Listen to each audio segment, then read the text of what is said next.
आमच्या नोंदी सापडलेल्या असूनही त्या खोट्या ठरविणार, म्हणजे तुम्ही परत त्या ओबीसीच्या येवल्याच्या नेत्याकडून बोलणार आणि मराठ्यावर अन्याय करणार त्या रद्द करून. खऱ्या जरी असले तरी, आता खरे असले तरी तुम्हीच रद्द करणार आणि कसे असले तरी तुम्हीच करणार, कारण ओलं उभं तुमचंच जळतं आहे, कारण सरकार तुमचं आहे ना, त्यामुळे कसं तुम्हीच जळणार. पण तुम्ही हे पण करा ना, ज्या मंडल कमिशननं 14% आरक्षण दिलं आहे, त्यांना जे रूल दिले होते त्या रूलनुसार त्यांनी आरक्षण दिलं की नाही ती चौकशी करा आणि त्यांच्यावर कारवाई करा.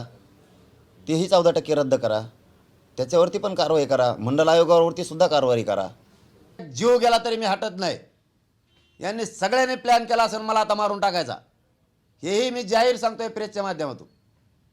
याला दिसन तिथं गोळ्या घालायच्या, हीही प्लॅन यांचा असणार आहे. कारण छगन भुजबळ संघ असणारी टोळी,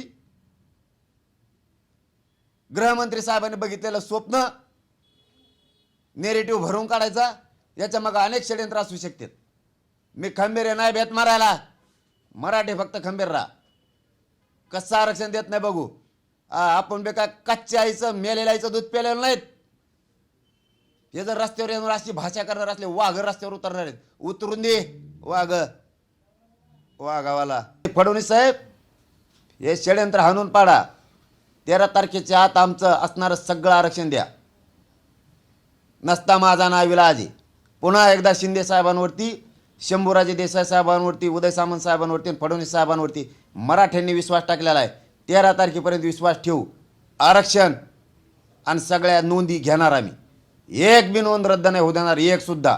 सगळ्या ओरिजिनल. आणि त्या जर रद्द होणार असल्या तर मराठ्यांचा इथून पुढचा लढा असणार आहे. मग मंडल कमिशन रद्द करा म्हणून.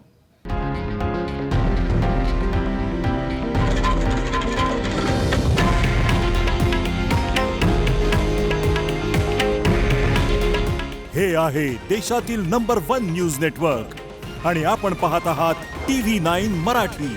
काळजी तुमची, हित महाराष्ट्राचं.